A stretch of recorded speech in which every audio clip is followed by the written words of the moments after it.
une anthologie des lectures des paroles de Dieu Tout-Puissant.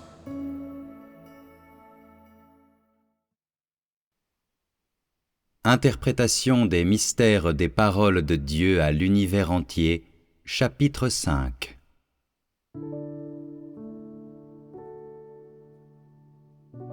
Quand Dieu a envers les humains des exigences qu'il leur est difficile d'expliquer, et quand ces paroles touchent directement le cœur humain, et que les gens offrent leur cœur sincère pour qu'ils en jouissent, alors Dieu leur donne la chance de réfléchir, de prendre une résolution et de chercher un chemin pour la pratique.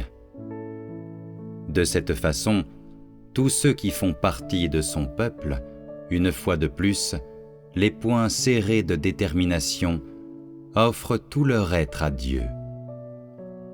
Certains, peut-être, pourraient élaborer un plan et établir un programme quotidien, alors qu'ils se préparent à se mobiliser pour travailler dur, consacrant leur peu d'énergie au plan de gestion de Dieu, afin de lui apporter gloire et d'accélérer sa conclusion. Juste au moment où les gens adoptent cette mentalité, gardant ces choses proches à leur esprit, alors qu'ils vaquent à leurs tâches, qu'ils parlent et qu'ils travaillent, Dieu commence à parler de nouveau. La voix de mon esprit est une expression de tout mon tempérament. Est-ce que vous comprenez? Plus les êtres humains sont déterminés, plus ils vont aspirer désespérément à saisir la volonté de Dieu, et plus sincèrement ils vont aspirer à ce que Dieu leur pose des exigences. Pour cette raison, Dieu donnera aux gens ce qu'ils veulent, profitant de cette occasion pour délivrer ses paroles, depuis longtemps disponibles, dans les recoins les plus intimes de leur être. Bien que ces paroles puissent sembler un peu sévères ou crues, pour l'humanité, elles sont douces au-delà de toute comparaison. Soudain, leur cœur s'épanouit de joie, comme si l'humanité était au ciel ou avait été transportée dans une autre dimension, un véritable paradis de l'imagination, où les affaires du monde extérieur n'empiètent plus sur l'humanité. Afin de contourner l'éventualité que les gens, comme ils avaient l'habitude de le faire dans le passé, parlent de l'extérieur et agissent de l'extérieur, et manquent ainsi d'implanter des racines appropriées, lorsque ce que les gens désirent en leur cœur a été réalisé, et de plus, lorsqu'ils se préparent à aller travailler avec un enthousiasme passionné, Dieu adapte toujours sa façon de parler à leur mentalité, et de façon sommaire et sans retenue, réfute toute l'ardeur et la cérémonie religieuse qu'ils conservent dans leur cœur. Comme Dieu l'a dit, avez-vous vraiment vu l'importance qui se trouve ici? Que ce soit avant ou après que les êtres humains aient établi leur détermination pour quelque chose, ils ne placent pas une grande importance à la connaissance de Dieu dans ses actions ou ses paroles, mais continuent plutôt à réfléchir sur la question « Que puis-je faire pour Dieu ?» C'est la question clé.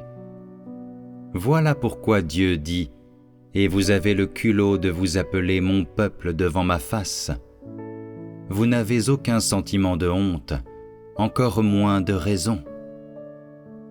Dès que Dieu a prononcé ces paroles, les gens sont immédiatement interpellés, et comme s'ils soutenaient une décharge électrique, ils se hâtent de ramener leurs mains en sécurité sur leur poitrine, craignant fort de provoquer de nouveau la colère de Dieu.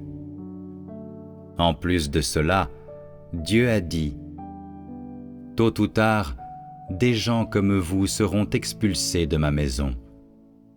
Ne tente pas de jouer au plus fin avec moi, supposant que tu m'as rendu témoignage. » En entendant des paroles comme celle-là, les gens ont encore plus peur, comme s'ils avaient aperçu un lion. Ils savent très bien dans leur cœur. Ils sont d'une part soucieux de ne pas être dévorés par le lion, d'autre part, ils ne savent pas du tout comment s'échapper. À ce moment même, le plan dans leur cœur humain disparaît sans trace, totalement et complètement. À travers les paroles de Dieu, j'ai l'impression d'être en mesure de voir tous les aspects de l'opprobre de l'humanité.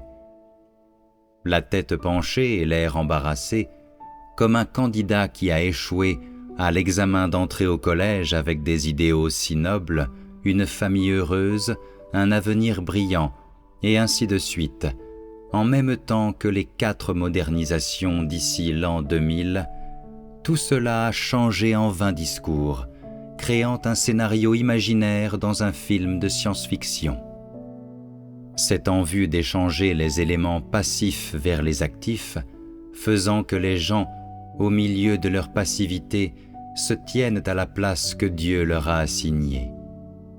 Ce qui est exceptionnellement important, c'est le fait que les êtres humains ont profondément peur de perdre cette appellation. De ce fait, ils s'accrochent désespérément à leurs propres insignes de fonction, ayant très peur que quelqu'un essaie de les leur enlever. Quand les hommes sont dans cet état d'esprit, Dieu ne s'inquiète pas qu'ils deviennent passifs, donc il change ses paroles de jugement en paroles interrogatives.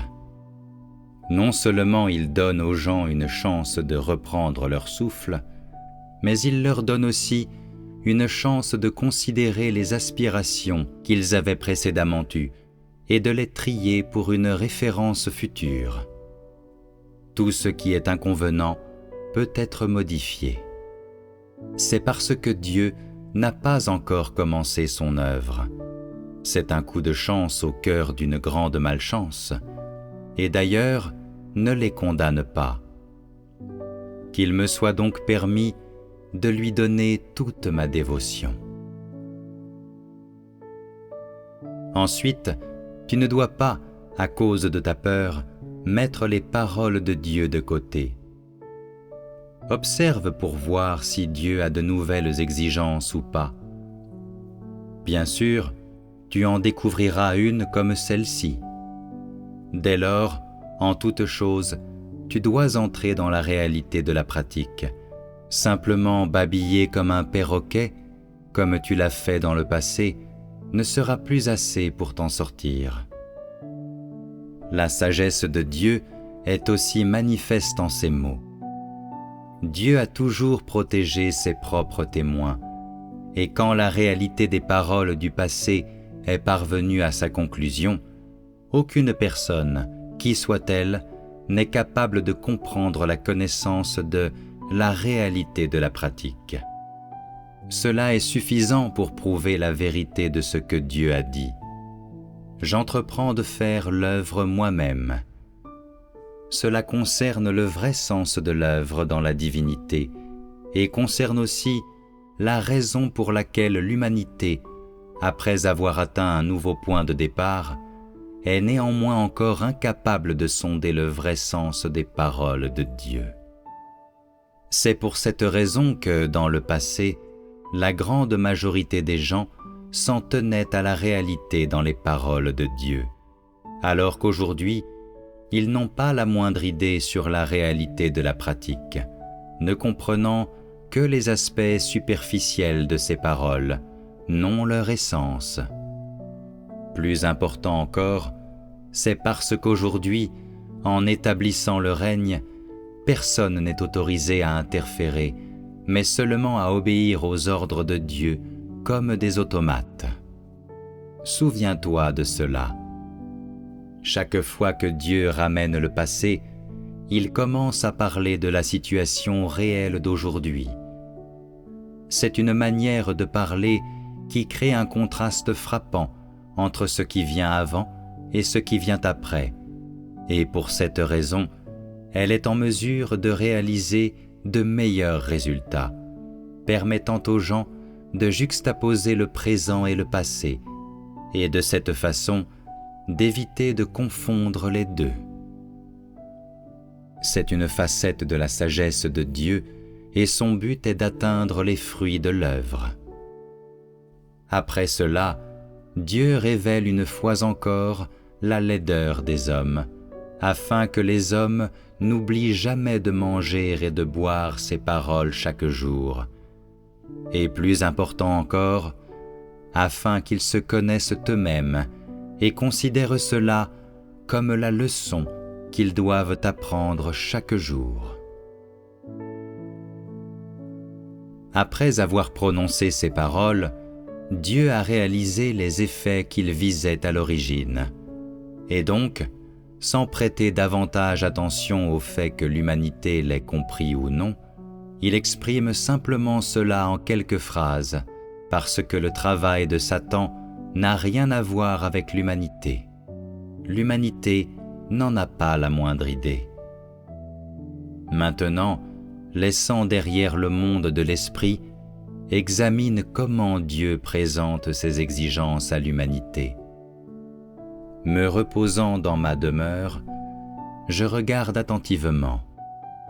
Tous les gens de la terre s'empressent, voyagent dans le monde et se précipitent allant et venant pour leur destin et leur avenir. Pas un seul, pourtant, n'a l'énergie nécessaire à épargner pour construire mon royaume, pas même l'énergie de l'effort que cela prend de respirer. Après avoir échangé ses propos conventionnels avec les humains, Dieu ne leur prête toujours pas attention, mais continue à parler du point de vue de l'esprit, et à travers ses paroles, révèle les circonstances générales de la vie de la race humaine dans son ensemble. Il est évident de voir, à partir de « voyage dans le monde » et « se précipite allant et venant », que la vie humaine est totalement dépourvue de contenu. Si ce n'était le salut omnipotent de Dieu, les gens seraient encore plus enclins à vivre toute leur vie en vain. Surtout ceux qui sont nés dans la grande famille en déclin de la lignée impériale de la Chine, et il ferait aussi bien de tomber dans le séjour des morts ou dans l'enfer, plutôt que de venir dans le monde. Sous la domination du grand dragon rouge, ils ont offensé Dieu à leur insu, et ainsi, naturellement et sans le savoir, sont tombés sous le châtiment de Dieu. Pour cette raison, Dieu prend les rescapés et les ingrats et les oppose pour que les êtres humains puissent se connaître eux-mêmes plus clairement, créant ainsi un faire-valoir pour sa grâce salvatrice. N'est-ce pas que cela donne un résultat encore plus efficace ? Bien sûr, cela n'a pas besoin d'une explication explicite de ma part. Les gens peuvent, à partir du contenu des déclarations de Dieu, déduire un élément de reproche, et encore un élément de salut et d'appel, et encore une fois, une légère allusion de tristesse. En lisant ces paroles, les gens commencent inconsciemment à se sentir ébranlés, et ne peuvent pas s'empêcher de verser des larmes. Cependant, Dieu ne sera pas entravé à cause d'un certain sentiment de tristesse. Il n'abandonnera pas non plus son œuvre qui consiste à discipliner son peuple et à leur présenter des exigences à cause de la corruption de toute la race humaine. À cause de cela, ces sujets abordent aussitôt des circonstances telles que celles d'aujourd'hui, et de plus, ils proclament à l'humanité la majesté de ses décrets administratifs, de sorte que son plan continue à progresser. Voilà pourquoi, faisant suite à cela avec toute la diligence qui est due, et battant le fer quand il est chaud, Dieu promulgue à ce moment critique une constitution pour notre temps, une constitution que les humains doivent lire avec une attention particulière portée à chaque clause avant de pouvoir comprendre la volonté de Dieu. Il n'est pas nécessaire de pousser plus loin pour le moment. Les gens doivent simplement lire plus attentivement. Aujourd'hui, vous, ce groupe de gens ici, êtes les seuls qui peuvent vraiment voir les paroles de Dieu. Même ainsi, en connaissant Dieu, les gens d'aujourd'hui ont pris beaucoup de retard en comparaison de toute personne des âges passés. Combien d'efforts Satan a investi dans les gens pendant ces quelques milliers d'années est ainsi suffisamment clair, ainsi que la mesure dans laquelle il a corrompu l'humanité à un degré si élevé que même si Dieu a prononcé tant de paroles, l'humanité ne comprend toujours pas Dieu, ni ne le connaît, mais au contraire ose se dresser contre lui et lui résiste publiquement. Et donc, Dieu exalte souvent les hommes des âges passés en guise de comparaison avec les hommes d'aujourd'hui, pour leur donner, insensés et obtus qu'ils sont, un point de référence réaliste. Parce que les êtres humains n'ont aucune connaissance de Dieu et parce qu'ils manquent de foi authentique en lui, Dieu a adjugé à l'humanité un manque de qualification et de raison. Il a par conséquent, à maintes reprises, fait preuve de tolérance envers les gens et leur a donné le salut. Une bataille est menée en ce sens dans le domaine de l'esprit. C'est le vain espoir de Satan de corrompre l'humanité à un certain degré, de rendre le monde abject et méchant, et ainsi traîner avec lui l'homme dans la boue et détruire le plan de Dieu. Cependant, le plan de Dieu n'est pas de faire en sorte que toute l'humanité devienne des gens qui le connaissent, mais plutôt de choisir une partie pour représenter l'ensemble, laissant le reste comme des déchets résiduaires, comme des marchandises défectueuses à jeter sur le tas d'ordures. Ainsi, bien que du point de vue de Satan, capturer quelques individus semble être une excellente occasion de détruire le plan de Dieu, que pourrait un simple d'esprit tel que Satan connaître de l'intention de Dieu? Voilà pourquoi Dieu a dit il y a longtemps « Je me suis couvert le visage pour éviter de regarder ce monde. » Nous savons un tout petit peu à ce sujet.